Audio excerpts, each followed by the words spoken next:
Yo, what's up? I'm Gabriel, and this is my testimony. So, I grew up in Pontiac, Michigan, and I came from a very good family, very saved family. Um, I was born and raised in the church. Church I went to, still go to, is a family worship center. We are Rochester Hills Christian Center now. But we was in church all the time, every week, every service. I'm talking Wednesday night Bible study, Friday night service, and 2 services on Sunday. Heavily in the church, and my parents did a good job of making sure that we knew who Jesus was and that we knew who God was. Even if we didn't always obey, even if we didn't always choose God, they made sure that we knew who God was.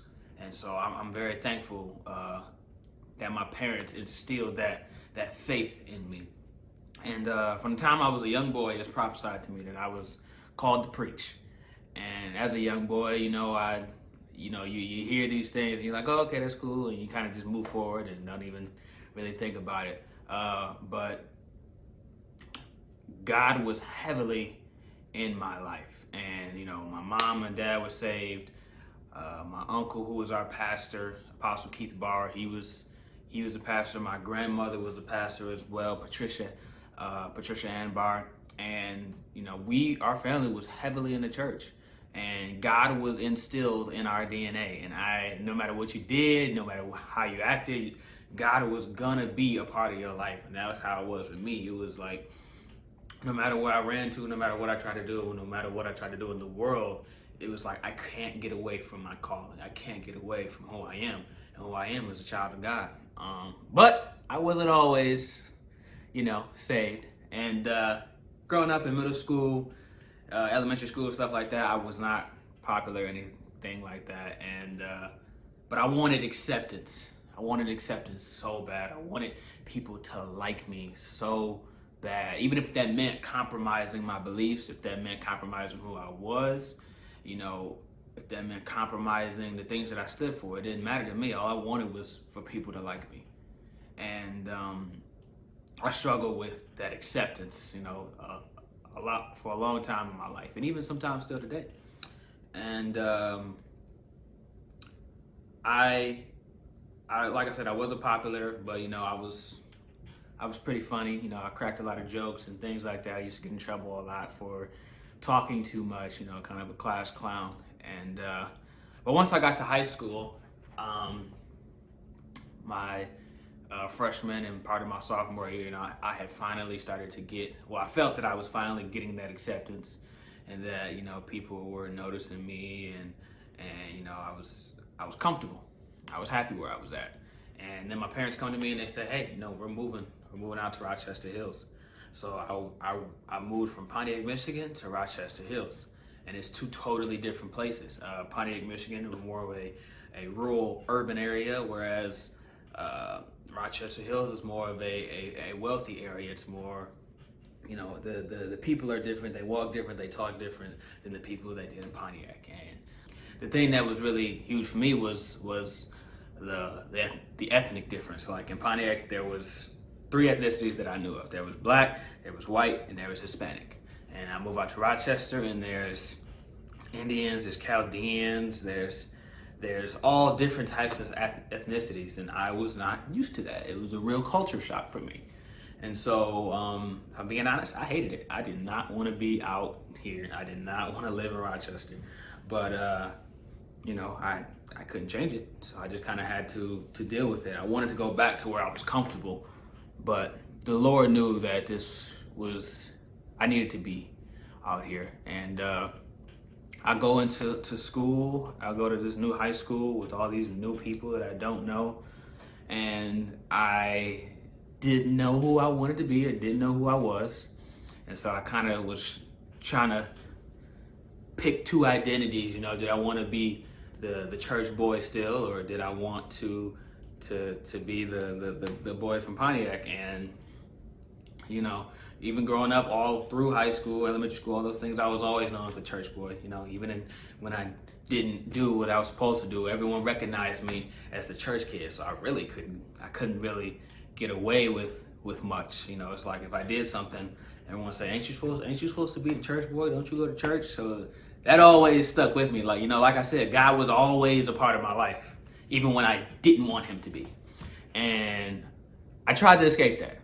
And so I'm at Stony, and you know, people would see me and they were confused about me because I walk around school with a do-rag on my head and a Bible in my hand. So they didn't know if I was a thug or a saint. And you know, truth be told, I didn't know either. I was just unsure of myself, uncertain. And one night I'm sitting with my cousin, and I just told him, I'm like, you know, sometimes I think about just saying forget it and giving my life to God. And you know, now that I think about it, the reason I said that is just because I was, like I said, I was unsure of myself, and I just wanted something concrete. I just wanted something to hold on to, because everything was just moving and nothing was secure. I wanted something secure, something I can lean on. And the only thing that I knew of was God, was Christ. And so the very next day, I gave my life to God in church. And you know, everyone's praising the Lord and shouting, and I'm crying, and you know, it's a joyous occasion. And I remember after I said the Lord's Prayer and I sat down, and the Lord spoke to me and he said, I'm going to bless you tremendously. And that just made me so happy. Like at the time I'm thinking like, all right, bet, you know, he about to bless me. You know, I'm thinking he about to bless me with, you know, I'm still in high school, so like I'm about to go to college, and I'm gonna get a career, and he gonna bless me with a wife and a family, and I'm gonna be balling. Like it's about to go down. Like I'm ready, let's do this. Not knowing the things that come along, you know, after salvation and the calling on my life, not knowing the things that I would have to sacrifice, the lessons that I would have to learn, and the things that the devil would try to do, and all these situations that would come about, you know, that I just wasn't prepared for. And, you know, I was doing good for a while, you know, praying, reading my word, you know, how like most people do when they first get saved, you get on fire. And then something came along that I had no experience in, something that I was not ready for, but I was warned about. The Lord actually told me, he said, Gabe, you need to watch out for these girls. And, you know, girls were never really, you know, they never really liked me, that I knew of at least. And so my response to what God said was like, oh, I mean, okay, you know, girls don't really like me anyway, so I'm not even tripping about that. And so, but he was right, and I did not watch out for them. And I changed, my body changed, and, you know, people were coming around that I didn't know, and, you know, girls were starting to like me, and I became prideful, and I struggled with the pride, and I had struggled with the lust, and I had struggled with just the acceptance again, because the people will start to accept me more. And I kind of got lost in it. And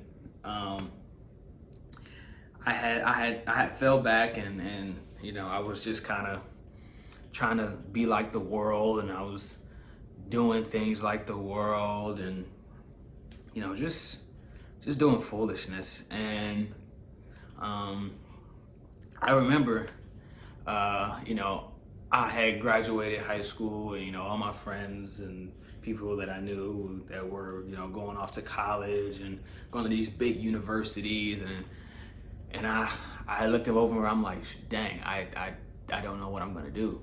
You know, I didn't have a plan. I didn't have an interest in anything. I got so distracted with the acceptance that I didn't think about my future. And so I ended up just going to community college. And at this time, I'm still trying to live like the world, and you know, do all these things. And I remember the thing that really kind of turned me back around was I was at a club, and I went to a club with some of my friends at the time. And you know, everyone's out having a good time. You know, they're drinking and things like that. And I remember just standing there, and the Holy Spirit speak to me, and he said, "What are you doing here?" you know this is not where you're supposed to be. And I felt such a conviction and just such a disappointment in myself. It was like, this is not me. This is not where I'm supposed to be. I'm supposed to be with God. And, you know, there were many times in my life where I wanted to do something. I wanted to do the wrong thing. I wanted to go and be like the world. I wanted to go and be like how other people were doing. But God stepped in and said, no. Like, I was on a very, very short leash. I tried to do certain things, but I just couldn't do them. And God would not let me. I would feel such a strong conviction. And so after that, you know, I rededicated my life and began to live for God like I should. And, you know, God began to pour into me, and I began he revealed to me, you know, the things that he wanted me to do. You know, he, you know, revealed to me about music, and that's kind of when I started to get into doing music. I did like a little freestyle on Facebook, and, you know, a lot of people had liked it. And so I had always been into, you know, poetry, and I had always enjoyed music, but I never really knew that I was talented until God revealed it to me, that he revealed that this was a gift that he had given me. And so I did the video, people had liked it, and so I was like, you know, maybe I should start doing this. So I kind of just started doing general raps, and, you know, raps about random things, and it was good, but it wasn't as good as it could be. And then I started rapping about God and rapping about Jesus, and it just went to a completely different level. And since then, you know, I've released 3 projects. My first one was Thanks. The second one was Elevate. The most current one is Above Only. And I've traveled. I've preached around the world. I do mission trips with my uncle, who's my pastor. And I've been to India, Africa, Mexico, Guatemala, Canada. You know, I've done all these things that I had no intentions of doing, didn't even know that I wanted to do, but God put it in me once I, you know, made the decision that I was going to live for God, that I was going to stop trying to be like the world, that I wasn't going to chase the world's acceptance. I was going to chase God's acceptance. And I can honestly tell you my life is a blessing because of that. You know, God didn't have to nearly kill me, or, you know, he didn't come down in to my room and point his finger and say, "Thus saith the Lord, you are going to live for God." It was just, I knew that there was no better option. There was nothing in this world. I realized that there was nothing that could satisfy, nothing that would make me happier than serving God. And that's how I became who I am today.